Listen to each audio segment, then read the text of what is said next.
මේ රට හදනවා නම් අනිවාර්යයෙන්ම රනිල් වික්‍රමසිංහලා සාගල රත්නායකලා දේශබන්දුලා ටිලාරණ අලස්ලා ඔය හැම කෙනෙක්ම බන්ධනාගාරගත කරන්න කිසිම මනුෂ්‍ය ආශ්‍රයයකට මුහු වෙන්න නොදී අනුරතිය අනුරගේ එහෙ ඉන්න උකුණෙක්වත් දන්නේ අනුරට සිද්ධ වෙන්න යන දේ රාජපක්ෂලා හොරු කියලා කියන්නේ අපි නෙමේ අනුරලම තමයි විපක්ෂයේ ඉන්න කාලේ කිව්වේ රාජපක්ෂලා හොරු කියලා.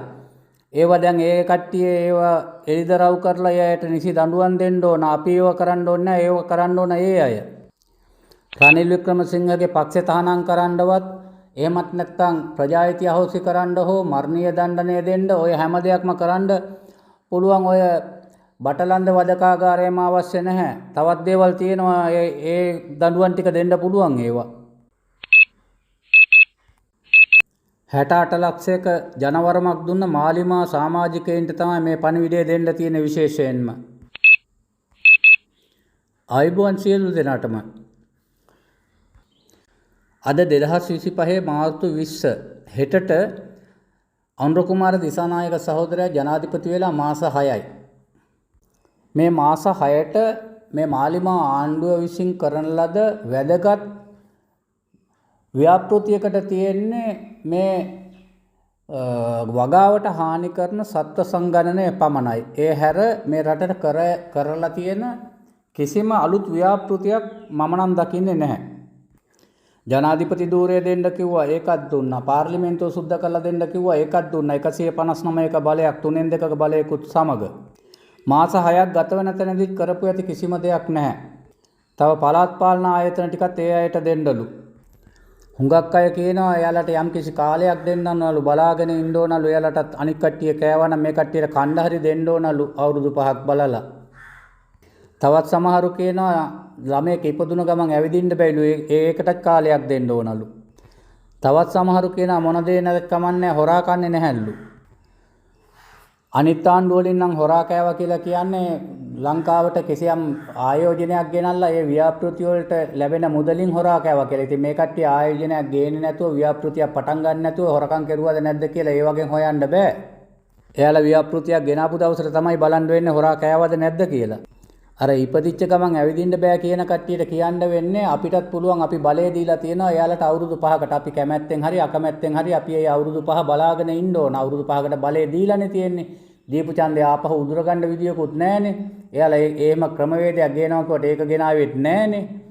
කෙසේ වෙතත් අපිට නිහඬව ඉන්න පුළුවන්, කතා කරන්න නැතුව ඉන්න පුළුවන්, ජනතාව දැනුවත් කරන්න නැතුව ඉන්න පුළුවන්. එයාලත් වැරදි වැඩ නොකරනවා නම්.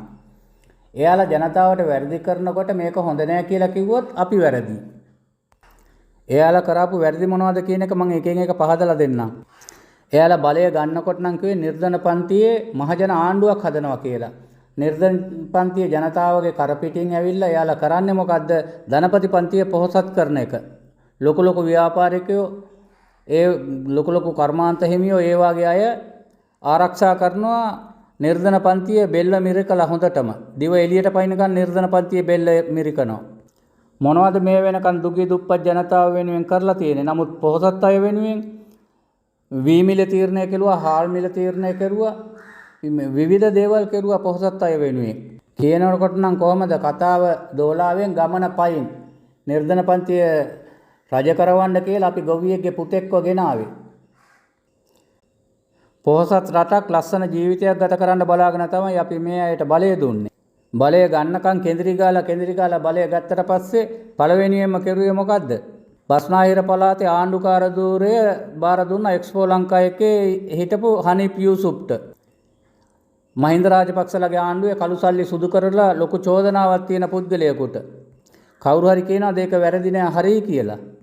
අනුර කුමාර දිසානායක ජනාධිපති ධූරයටපත් වෙලා දවස් 2කින් 3කින් විතර වාගේ මහා පරිමාණ මෝල් හිමියන්ව ජනාධිපති පන්දිරේටම කැඳවලා 170ට තිබිච්ච නාඩු මිල නීත්‍ය අනුකූල කරුවා 220යි කියලා. ඊට පස්සේ දෙවෙනි වතාවෙත් ඊට සති කිහිපයකට පස්සේ ආයෙසරයක් මේ මහා මෝල් හිමියෝ ගෙන්නලා ඉවරලා කරුවේ මොකක්ද? නැවත තවත් රුපියල් 10ක් වැඩි කරලා දුන්නා. තොග මිල 225යි, සිල්ලර මිල 230යි කියලා නීත්‍ය අනුකූල භාවයක් කවුන්ට ලැබලා දුන්නා. මහින්දලා රනිල්ලා සජිත්ලා හොරකම් කරනවා නම් එව්ව හොරකම්. අනුරලා ඇතුළු මාලිමාවට කවුරු හරි ධනපති පන්තිය කෙනෙක්ගේ විශාල ව්‍යාපාරිකයෙක්ගේ මුදලක් ගත්තොත් ඒව හොරකම් නෙමෙයි, ඒව ඇවිල්ලා පක්ෂයට දෙන ආධාර. ඒ මුදලින් පක්ෂේ කටයුතු කරාගෙන ගිහිල්ලා මැතිවරණයේ ජයග්‍රහණය කෙරුවට පස්සේ ඒ ධනපති පන්තියට දෙන වරප්‍රසාදය තමයි ඒ දෙන්නේ. වී මිල තීරණය කෙරුවෙත් ඒ විදිහට. හාල් මිල ඉහළ ගිහිල්ලා තියෙනෙත් ඒ විදිහට. රටේ පොල් හිගේ නිර්මාණය වෙලා තියෙනෙත් ඒ විදිහට. එක්ස්පෝ ලංකා එකේ හනීප් යූසුෆ් හරහා තමයි ඔය ලංකාවේ පොල් බොහෝ දුරට පිටරටට යන්නේ. එයාගේ ව්‍යාපාරය නවත්තන්න කියන්නේ නැතුව රටේ පොල් හිගයක් තියනලු, රිලව් කනවලු, වඳුර කනවලු. එහෙම තමයි කියන්නේ. ඊට වැඩිය නරකද තමන්ගේ යාළුවට කිව්වා නම් පොල් පිටරට යන එක පොඩ්ඩක් නවත්තන්න, මේ රටේ ජනතාවට කන්න පොල් නැහැ කියලා. අපනයනය කරන්නේ නැතුව පොල් මාස 2-3කට හරි නවත්තලා තිබ්බනම් මේ පොල් ප්‍රශ්නේ විසඳ. රනිල් වික්‍රමසිංහ ඉන්නේ 170වත් 215වත් අතර තිබිච්ච සහල් මිල මෙයාව කියලා මෙයා ලයිට් බිල වැඩි කරුවෙත් නැත්නම්, ඉන්ධන මිල වැඩි කරුවෙත් නැත්නම්, හාල් වලට බද්දක් ගැහුවෙත් නැත්නම් මෙයාවට පස්සේ කොහොමද 260ට 65ට ගණන් ගියේ? නමුත් මහා පරිමාණ මෝල් හිමියන්ව ගෙන්නලා ඒ සම්බන්ධව ඇහුවේ නැහැ. කිව්වේ මොකද්ද? ඔයාලට දෙන්න පුළුවන් ගාන කියන්න කියලා. මොකද අපිට දැනගන්න ලැබිච්ච විදිහට සමාජ මාධ්‍ය තිබිච්ච විදිහට කෝටි 10ක් දීලා තියෙනවා ඩඩ්ලි සිරිසේන. අර්ලිය සහල්. එයා මැතිවරණය කරා ගන්න දීපු මුදලට හරියන්න ප්‍රතිඋපකාර සලකන්න රුපියල් 60ක අතිරික්ත ලාභයක් ලබා ගන්න ඒ මහා පරිමාණ මෝල් හිමියන්ට ඉඩ හැරියා කියන එක තමයි මගේ හැඟීම. වැටුප් ගන්නෑ කියලා ඇවිල්ලා වැටුප පක්ෂයේ විසින් වැටුප ගන්නවා, ජනතාවට කියනවා වැටුප ගන්නෙ නෑ කියලා. නමුත් පක්ෂෙන් නැවත මේ අයට වැටුපක් ගෙවනවා. ගහලා බැන්දත් එකයි, බැඳලා ගැහුවත් එකයි. මේක තේරුම් ගන්න බැරි ජනතාවක්ද මේ රටේ ඉන්නේ? කියනවා නම් ඕන තරම් වැරදි තියෙනවා. ඒව කතා කරන්න පෙර තව කතා කළ යුතු ගොඩක් තියෙන හන්දා ඒ වංචා දූෂණ සම්බන්ධව මම මෙතනින් නතර කරනවා.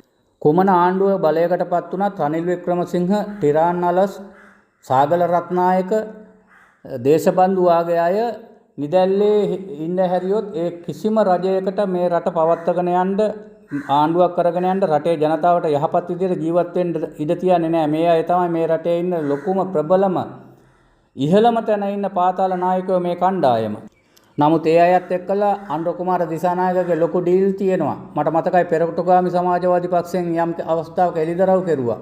ටිරාන් අලස් එක්කලා ඒකාබද්ධ වෙලා තමයි මේ ලංකාවේ මේ අයුතු ලෙස උපයාගත්ත මුදල් ආයෝජනය කරලා තියෙන විදේශීය රටක කියලා. කොහොමත් රනිල් එක්ක නම් ලොකු ඩීල් එකක් තියෙන බව ඉතාමත්ම පැහැදිලි. මොකද රනිල් වික්‍රමසිංහව ජනාධිපති කරන්නේ අනුර දිසානායකලා. අනුර දිසානායකව ජනාධිපති කරන්නේ රනිල් වික්‍රමසිංහ. මේ දෙන්න දෙමාරුවට පිට කහ ගන්නවා මිසක් රටේ ජනතාවව පැත්ත ගන්න අපිට මෝඩ චූන් එකක් දෙනවා විතරයි මේ අය. කල්පනා කරලා බලන්න මම බොරුද කියන්නේ කියලා. 2022 අරගලයේ පටන් ගන්න ඔය හැමෝම හිතන විදිහ නෙමෙයි ඇත්ත කතාව. රනිල් වික්‍රමසිංහගේ නිර්මාණයක් තමයි ඔය ගේ සගයෝ දාගෙන YouTube වලින් Facebook වලින් සැලසුම් කරාගෙන ජයල රැට්ටල පොළොන්නරුවේ අප්පච්චිලා තිබිරිකස්සයායේ චිරන්තලා ඒ වගේ අය ඉස්සරහට දාගෙන අදෘශ්‍යමාන හස්තයක් ලෙස භාවිතා කෙරුවා. සයිඩ් සපෝට් එකට ආශු මාරසිංහලා, පිරිමින සමන් රත්නප්‍රියලා, ඒ වගේම එක්සත් ජාතික පක්ෂයේ ප්‍රබලයින්ගෙන් උදව් උපකාර ඇතුව මැද කොළඹ වාගේ අයගේ බල කේන්ද්‍ර වලින් උදව් උපකාර අරගෙන අරගල භූමියට තුන් වේලම තරුපහේ හෝටල් වලින් සංග්‍රහ ගෙනල්ලා දුන්නේ. ඒක පවත්වාගෙන ගියේ රනිල් වික්‍රමසිංහ. ඒක ප්‍රසිද්ධ රහසක් වුණාට ඔය මුළු රටේම අය දන්නවා. පොහොට්ටුවේ සමාජිකයෝ පවා ඔක දන්නවා මේක ඇත්ත කතාව මොකද්ද කියලා. ඒ අයටත් එල්ලෙන්න වැළ නැති තැන රනිල් හොඳයි කියලා ගියාට ඒ අයව නාස්ති කරුවෙත් ඔය රනිල් වික්‍රමසිංහගේ ඔය උපක්‍රමය නිසා. මුක්ති පෙරමුණ ඇතුළු කණ්ඩායම ඔය අරගලයට පූර්ණ සහයෝගය දීගෙන හිටියට අරගලයේ අවසානයේදී සමස්ත මහ වැඩ වර්ජනයක් කරන්න සූදානම් කරගෙන ඉඳලා අරගල පාවලා දුන්නේ ලාල්කාන්තල වසන්ත සමරසිංහලා තමයි ඒ අරගලයේ අච්චාරු කෙරුවේ. අවසානයේදී එහෙම කරන්න හේතුව වුණේ අරගල භූමියේ වැඩි බහුතරයක ලොකු වාසියක් තිබුණේ පෙරටුගාමි සමාජවාදී පක්ෂයට. ඒ කියන්නේ වසන්ත මුදලිගේලගේ කණ්ඩායමට. ඒ අය බලය අත්පත් කරගත්තොත් එහෙම ජනතා විමුක්ති පෙරමුණටත් sorry.com ඒ කියන්නේ මාලිමායි මන්ත්‍රී තුන් දෙනාටත් එම සෙතේම තමයි වෙන්නේ. මොකද අරගලේ නිර්මාණය වෙච්ච වචනේ තිබුණේ 225ම එපා කියන එක. රනිල්ගේ ඩීල් එකත් මත රනිල් අවබෝධ කරලා දුන්නා මේ වෙන්න යන සිදුවෙන සිදුවීම. ජනාධිපති මන්දිරය අල්ලගත්තා, ජනාධිපති ලේකම් කාර්යාලය අල්ලගත්තා, අගමැති කාර්යාලය අල්ලගත්තා, රූපවාහිනියට ඇතුල් වුණා. එතනදි තමයි රනිල් වික්‍රමසිංහගේ උපදෙස් පරිදි ජනතා විමුක්ති පෙරමුණත් ඒ රනිල්ගේ කීමට ආවනත වෙලා මේ අරගලේ අසාර්ථක කරන්න පටන් ගත්තා. අරගලේ පිටින් යවලා ලොකු විනාශයක් කරන්න තමයි ලාල්කාන්ත සුනිල් හඳුන්නෙත්ති ඒ වගේ අය පාර්ලිමේන්තුව අල්ලන්න කියලා ලොකු කලබගෑනියක් ඇති වුණේ. හමුදා සොල්දාදුවෙකුට පහර දීලා රාජකාරී ගිනියවි දෙක පැහැරගෙන බොල්ගොඩ ගඟට විසිකරුව සිද්ධිය ඔබ සියලු දෙනාට මතක ඇති. එතනදී රනිල් වික්‍රමසිංහ උත්සාහ කරන්නේ පසුගිය 87 89 භීෂණ කාලේ වාගේම ත්‍රිවිධ හමුදාව කුපිත කරලා ඒ වාසිය ප්‍රයෝජනයට අරගෙන අරගලය පොඩිපට්ටම් කරලා ජයග්‍රහණයක් ලබන්න තමයි උත්සාහ කෙරුවේ. නමුත් ත්‍රිවිධ හමුදාවේ ප්‍රධානීන්ගේ මෙහෙයුම් කරපු ඒ නිලධාරීන්ගේ බුද්ධිමත් තීරණය මත එවැනි විනාශයක් සිදු නොවීම ඉතාමත්ම සතුටුදායක කාරණයක්. රනිල් ජනාධිපති වුණාට පස්සේ වසන්ත මුදලිගේලට ඩීఓ ගහලා මාස 7-8 බන්ධනාගාරගත කරලා හංගලා තිබුණට ලාල්කාන්තටවත් සුනිල් හඳුන්නෙත්තිටවත් පොලිසියකටවත් ගෙනලා කට උත්තරයක්වත් ගත්තේ නැහැ කියන්නේ මෙතන ඩීල් එකක් තියෙනවා කියන එක ඉතාමත්ම පැහැදිලි.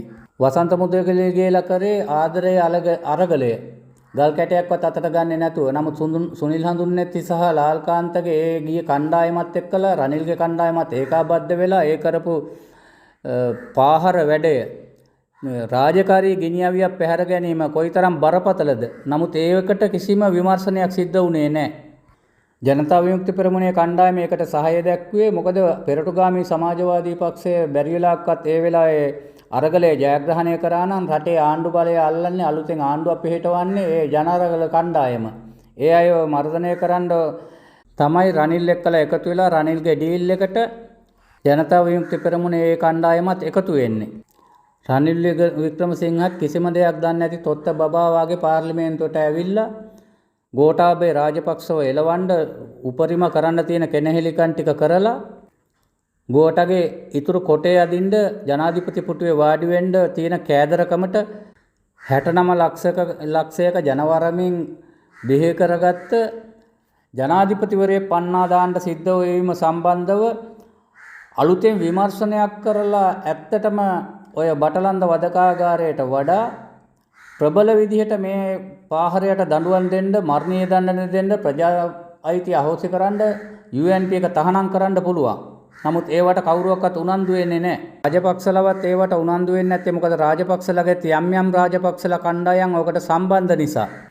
කෙසේ වෙතත් බටලන්දක් අල්ලගෙන ඔට්ටු වෙන්න දෙයක් නැහැ. මේ කරලා තියෙන රාජ්‍ය විරෝධී ත්‍රස්තවාදී ක්‍රියාව සම්බන්ධව නීත්‍යානුකූල විදිහට කටයුතු කරනවා නම් රනිල් වික්‍රමසිංහට ඕන තරම්වත් දඬුවම් දෙන්න, ප්‍රජා අයිතිය අහෝසි කරන්න, මරණීය දඬුවම් දෙන්න, ජීවිතාන්තය දක්වා හිර දඬුවම් විඳවන්න කටයුතු කරන්න පුළුවන්. මේ සිද්ධිය සම්බන්ධව හරි විමර්ශනයක් කළොත් රනිල් වික්‍රමසිංහ කවුද කියන්න මුළු ලෝකෙම දන්නා සට කපට පුද්ගලයෙක් කියන එක. මොහොතක් කල්පනා කරලා බලන්න. 2001 දෙකේදී විතර වාගේ 2001 2 වාගේ වසරවල් වල චන්ද්‍රිකා බණ්ඩාරනායක ජනාධිපති වෙලා ඉන්න වෙලාවේ රනිල් වික්‍රමසිංහ අග්‍රාමාත්‍යවරයා වෙලා ඉන්නේ නැද්දි උපජනාධිපතිවරයෙක් ඉල්ලුවා. ඒ කියන්නේ ඒ කාලේ ඉඳලම ඔට්ටු වෙනවා ජනාධිපති සිහිනේ ඔහු තුල තිබුණා. එහෙම එකක් ඒ කාලේ තිබුණා.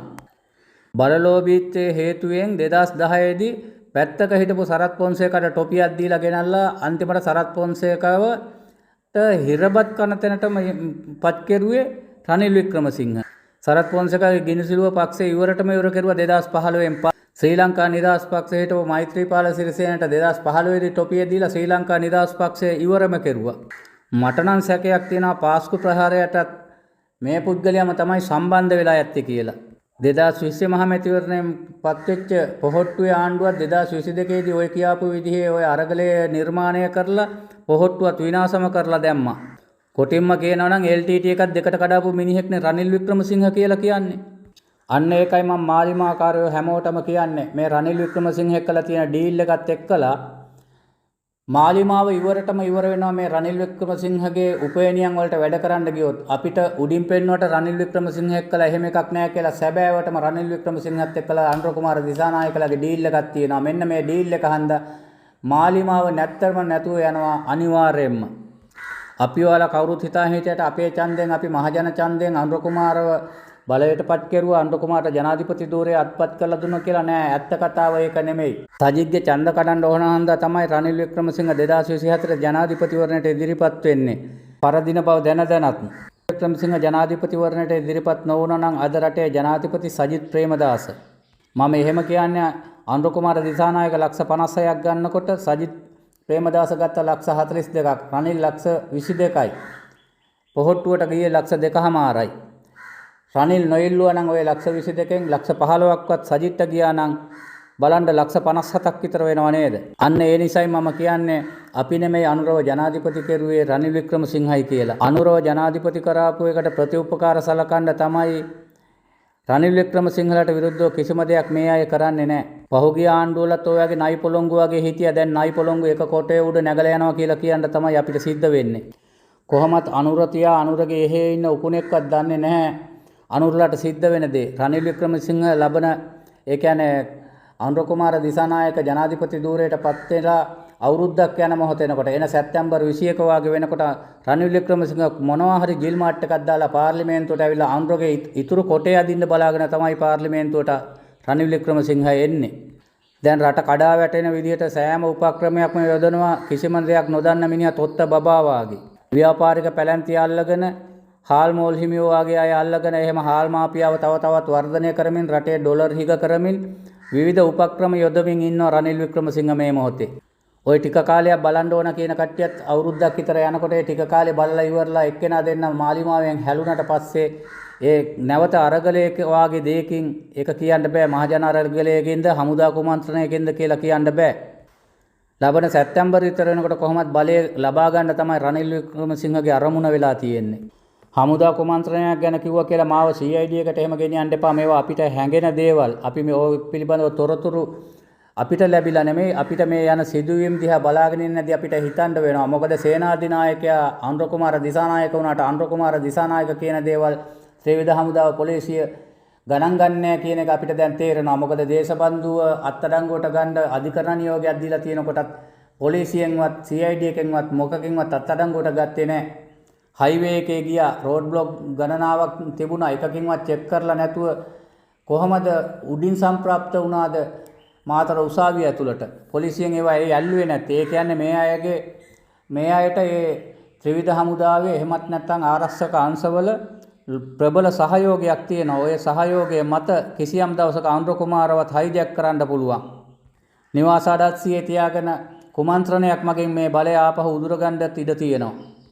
කෙසේ වෙතත් අනුර කුමාරට එවැනි ඉරණමක් සිදු නොවෙන්නට වග බලා ගන්නට තිබුණ අනුර කුමාර දිසානායක මහජනතාව සමග හිටියානම් මහජනතාවගේ ඡන්දයෙන් පත් වෙලා මහජනතාවට පොරොන්දු රාශියක් දීලා ජනාධිපති ධූරයේ බලය අතට ලැබෙනවත් එක්කලා මේ කියපු දේ 100%ක්ම වෙනස් කරලා ධනපති පන්තියේ පැත්ත අරගෙන ධනපති පන්තියේ ජයග්‍රහණය වෙනුවෙන් 2022 දී අරගලය විසින් බිඳ දැමූ ධනවාදය පරාජය කර දැමූ ධනවාදයේ නැවත ගොඩනැගීමේ කාර්යයේ අනුර කුමාර දිසානායක යොමු වෙලා ඉන්නවා කියන එක මට නම් පැහැදිලි.